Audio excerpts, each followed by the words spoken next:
What's a flower that you can always count on? A dependable daisy. Now that we've broken the ice, let's dive into the world of flowers. Today we're embarking on a botanical journey, exploring the beauty, significance, and sheer variety of flowers that grace our planet. From the common daisies in our backyards to the exotic orchids of the rainforest, every flower has a story to tell. And it's not just about their beauty. Flowers play a vital role in our environment, acting as nature's messengers and sustaining ecosystems with their bloom and wilt. They've even found a place in our prayers, lending a touch of divinity to our spiritual practices. Now, wouldn't you like to know why a rose isn't just a rose, or why a lily is more than just a symbol of purity? Stick around if you want to find out why flowers aren't just a pretty face. If you're as captivated by the beauty of flowers as we are, hit that like button and subscribe for more floral journeys. Keep watching and let's bloom together. What's the Earth's way of laughing, full of color, shapes, and scents, and always vying for attention? Yes, you guessed it right. It's flowers. Have you ever wondered why they are so diverse and vibrant? Let's explore the science behind the beauty of these wonderful creations. They didn't suddenly decide to be glamorous. Their transformation into an array of hues, shapes, and scents has been a process spanning millions of years. Why this need for glamour, you ask? To attract pollinators naturally. It's nothing less than a floral fashion show, with every flower trying to grab the attention of bees, butterflies, and birds. Picture a celebrity-filled red carpet event with flamboyant outfits and flashy accessories. That's practically the floral world for you. Each flower, from the petite bluebell to the grandiose sunflower, is a star, trying to lure in the paparazzi, or pollinators in this case. Looks aren't everything, though. Flowers have to smell good too. They produce enticing fragrances to captivate their desired guests. It's similar to a celebrity wearing a captivating perfume to charm everyone around. But for flowers, it's less about turning heads and more about turning bees and butterflies. Yet the plot thickens. The diversity in flowers is a result of their adaptability to different environments. Just as we humans adapt to our surroundings, flowers do too. It's not just a beauty contest, a survival game. What about those flowers that bloom only at night? They're the mysterious celebrities of the floral world, revealing their beauty only under the cover of darkness and attracting nocturnal pollinators. Like an exclusive after-party, only the VIP guests are invited. So next time you see a flower, remember it's not just vanity, it's survival of the prettiest. Flowers aren't just nature's beauty queens, they're also a big part of our lives. And no, I'm not talking about your grandma's floral print couch. Our day-to-day lives are intertwined with flowers in more ways than we may realize. They're not just pretty faces in the garden, they're a part of our morning routines, our celebrations, and even our health. Imagine waking up to a cup of chamomile tea, that calming aroma that helps ease you into the day. It's thanks to the delicate chamomile flowers. And let's not forget about the beautiful lavender. Its scent doesn't just make your drawer smell like a dream, but it's also believed to help with insomnia and anxiety. Now think about the last time you celebrated a special occasion.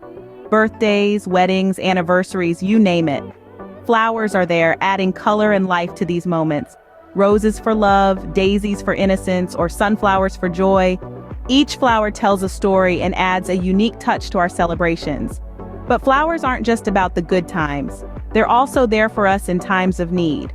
When we're feeling under the weather, a pot of hot echinacea tea can boost our immune system.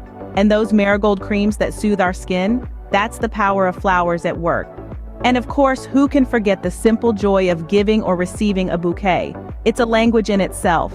A way to say I love you, I'm sorry, or I'm thinking of you without uttering a single word. So the next time you see a flower, remember, they're not just there to look pretty. They're silent companions that play a vital role in our lives. From the aroma of your morning tea to the bouquet in your hand, flowers are with us every step of the way. Who knew flowers were so versatile? They're not just for smelling and looking pretty, they're also for, well, everything else. Ever wondered why you see flowers in places of worship? Is it because God just really likes the smell of roses? Well, hold on to your petals, because we're diving into the fascinating world of flowers in prayers and rituals. The use of flowers in religious ceremonies is as old as religion itself. They're often used to signify purity, love, and devotion. Each bloom, each petal, has a story to tell and a message to convey. Take the lotus, for instance. In Buddhism, it's a symbol of purity and spiritual awakening, blooming bright and beautiful amidst the murkiness. And the lily? It's often seen in Christian ceremonies, symbolizing innocence and the resurrection of Christ. Now let's turn to Hinduism, where flowers hold a special place in rituals.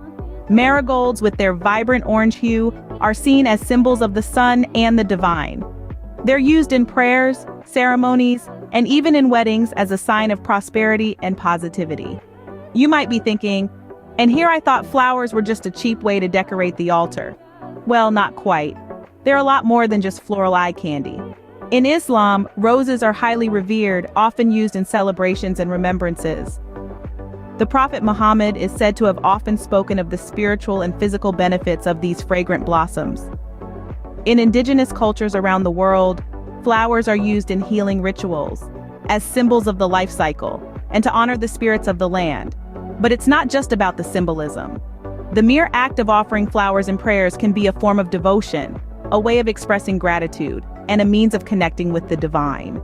So, whether it's a single rose offered with love, a garland of marigolds draped around a deity, or a lily placed on an altar, each flower carries a potent message of faith, hope, and reverence.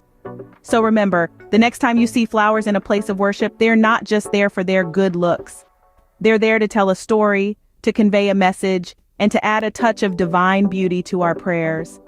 Flowers, they come and go just like the seasons, or your in-laws, but how long do they actually stick around?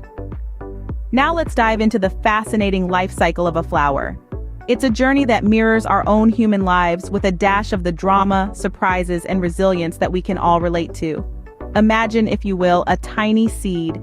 It's the baby of the flower world. Tucked into its little crib of soil, it's got all the potential in the world, but it needs a whole lot of nurturing. Just like a newborn, it needs warmth, food, and plenty of water. And like a teenager, it needs a little bit of sunlight. Once it's got all that, it's time for the seed to sprout. This is the flower's awkward adolescent phase. It's all legs and no grace, pushing its way up through the soil, reaching for the light. It's a bit of a struggle, but hey, we've all been there, right? Then comes the exciting part. The bud forms. It's the flower's version of a debutante ball. The bud is the flower all dressed up, ready to make its grand entrance. But it's not quite time to bloom. A little patience is needed, like waiting for the perfect moment to tell the punchline of a joke. And when it's ready, boom, the flower blooms. It's the moment we've all been waiting for. It's like graduation day, the wedding ceremony, and the grand finale of a fireworks show all rolled into one. The flower is at its prime, showing off its vibrant colors for all to see. But as with all good things, the blooming stage doesn't last. The flower wilts. It's the end of a beautiful journey. It's the flower's graceful bow out of the spotlight. Like retirement, it's a time to rest and reflect. So next time you see a flower, remember it's not just a pretty face, it's a survivor. Well, that's a wrap. We've traveled the flowery path together and found out that flowers are more than just pretty petals. They're symbols of beauty, metaphors for life, and even an integral part of our prayers. We've looked at the life of a flower, from the sprouting of a seed to the unfurling of its petals, and understood how fleeting yet meaningful their existence can be. Just like these blossoms, we too have seasons of growth and change. So why not share this floral journey with others? Share this video with your friends, family, or anyone you know who'd appreciate the beauty and symbolism of flowers. And if you're intrigued by the stories that nature has to tell, why not subscribe to our channel? We've got plenty more petals to unfurl, more riddles to solve, and more nature's secrets to unveil. Remember, in the world of flowers, every petal tells a story. So keep exploring, keep learning, and don't forget to stop and smell the roses. Until next time.